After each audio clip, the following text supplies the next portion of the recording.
Today we will study about combination of cell, सेलों का संयोजन।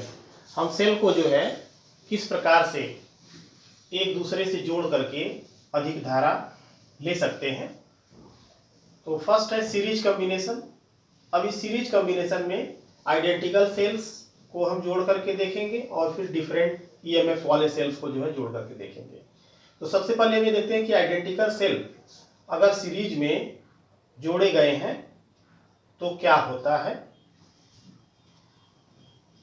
यहां पर एन सेल जिनका EMF E, internal resistance R identical cell है और ये एन सेल एक दूसरे से सीरीज के साथ जुड़े गए हैं। इनके साथ एक्सटर्नल रेजिस्टेंस आर जोड़ा गया है। अब इस सर्किट में जो इफेक्टिव ईएमएफ होगा एन सेल के कॉम्बिनेशन का, एक सेल का ई है तो एन सेल है तो सबका सम हो जाएगा E plus up to N terms, तो E effective equals to N E. अब हम ये निकालेंगे कि इसका इंटरनल रेजिस्टेंस जो टोटल होगा वह कितना। तो total resistance in the combination R effective series में जुड़ा हुआ है तो ये हो जाएगा अप टू एन टर्म्स, तो R effective N R. Total resistance in the circuit, internal resistance के साथ साथ एक्सटर्नल सर्किट में कैपिटल आर भी जुड़ा हुआ है तो जो इक्विवेलेंट होगा वो उसके साथ सीरीज में हो गया। इस प्रकार R equivalent equal to N R, total internal resistance plus external resistance.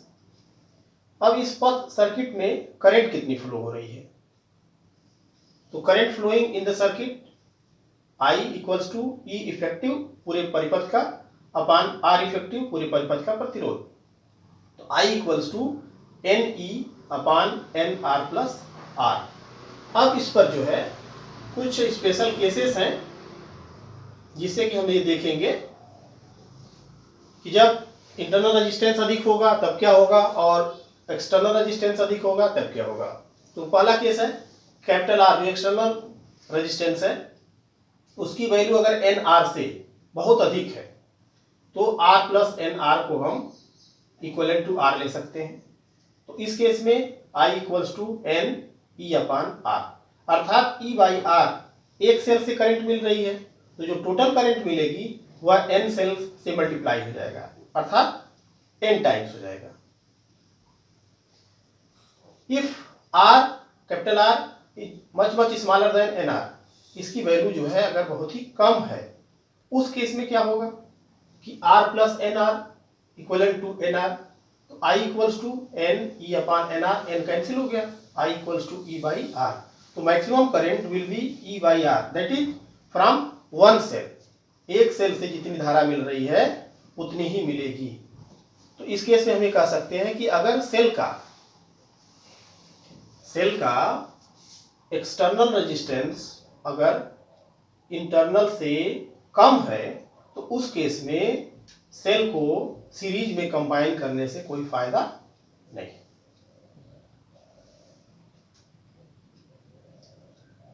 First case में हम लोगों ने देखा कि डिफरेंट सेल जो है सीरीज में जुड़े थे जिनके ईएमएफ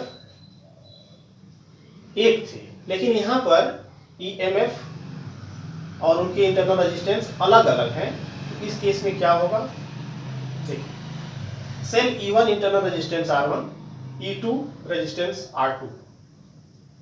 अब इस केस में A और B के बीच जो पोटेंशियल डिफरेंस होगा वो क्या होगा VA माइनस VB और equals to E1 minus IR1, equation 1।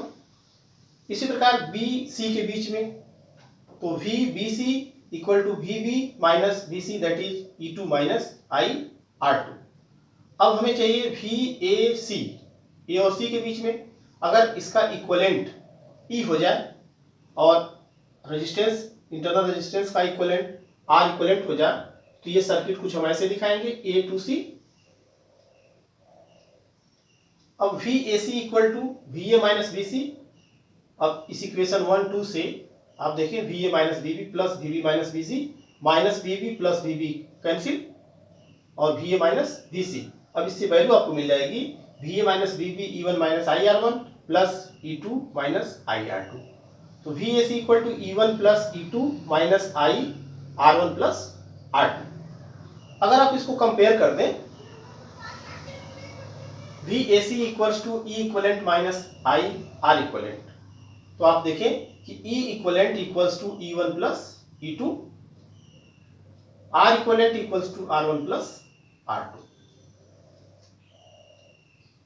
अगर सर्किट में कैपिटल R एक्सटर्नल रेजिस्टेंस भी है, उस केस में I equals to E equivalent upon total resistance, तो जो R इक्वलेंट मिला आपको R1 plus R2 total resistance, उस रेजिस्टेंस के साथ हम कैपिटल R को जोड़ देंगे। इस तरह से अगर हम N सेल जोड़ देते हैं तो उस केस में I equals to E1 plus E2 plus dot dot plus EN upon capital R plus internal resistance का सम।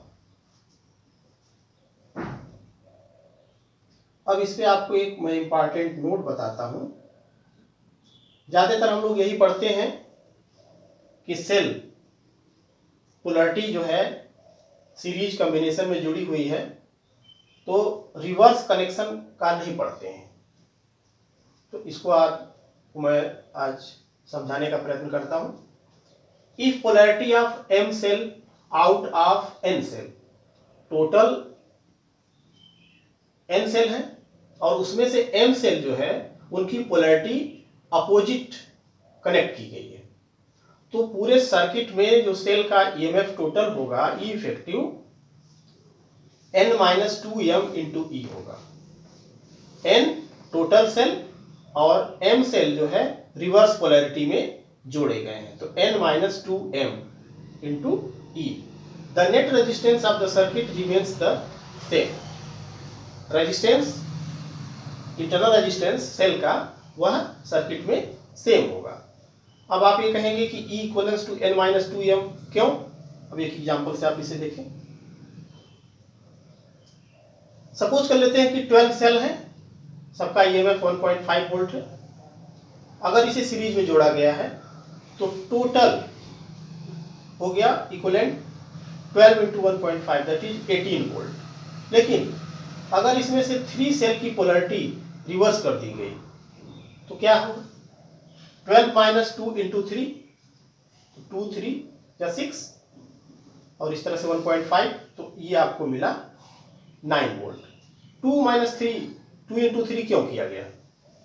3 सेल को आपने रिवर्स में जोड़ा है, तो रिवर्स में जोड़ा तो उतना कम हो गया, और टोटल में आपने उसको कनेक्ट किया हुआ है, इसका मतलब हो गया कि उसका ट्वाइस, इसलिए N-2M इंटू E।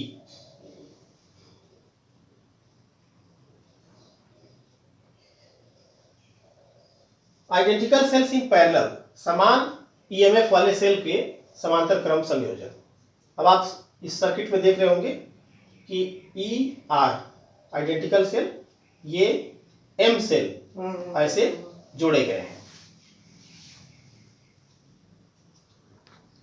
अब इसमें आप देख रहे होंगे कि AB के बीच ये सभी सेल पैरेलल जुड़े हुए हैं, तो इनका इफेक्टिव जो EMF होगा वह E के बराबर ही होगा। वैल्यू R की, ये सभी इंटरनल रेजिस्टेंस जुड़े हुए हैं पैरेलल में, तो रेसिप्रोकल ऐड होंगे, that is 1/R equivalent 1/R plus 1/R up to M terms, तो 1 upon R equivalent M/R, R equivalent R upon M। Total resistance कितना हो जाएगा? कैपिटल R जो है उसके साथ जुड़ा हुआ है सीरीज में, तो टोटल रेजिस्टेंस हो गया R plus small r by M। Then I equal to E upon R plus R by M, simplify कर देंगे तो ME upon MR plus R। अब इसमें भी कुछ स्पेशल केसेस होंगे, जैसे कैपिटल R की वैल्यू अगर इंटरनल रेजिस्टेंस से अधिक है तो आप इसको इग्नोर कर देंगे, दैट इज R। तो I equals to ME upon MR E by R, current due to a single cell. अब आप देख रहे हैं कि आपने जोड़ा M सेल, लेकिन जो धारा मिल रही है एक सेल के बराबर, इसका मतलब है कि इसमें कोई फायदा नहीं हुआ। तो अगर इंटरनल रेजिस्टेंस कम है और एक्सटर्नल बहुत अधिक है तो उस केस में पैरेलल जोड़ने से कोई फायदा नहीं होगा। स्मॉल r की वैल्यू कैपिटल R से बहुत अधिक है। अर्थात इंटरनल रेजिस्टेंस सेल के अधिक हैं, तो इस केस में R by M plus R equal to R by M, तो I equals to E by R by M, that is M E upon R. E by R एक cell से current मिल रही है, तो इस तरह एम सेल से जो करंट मिलेगी वह I equals to M times the current due to a single cell. एक सेल से जितनी करंट मिल रही थी, एम सेल है तो एम गुना करंट जो है मिलेगी। अर्थात इंटरनल रेजिस्टेंस जब अधिक होगा तो पैरेलल में जोड़ने से फायदा।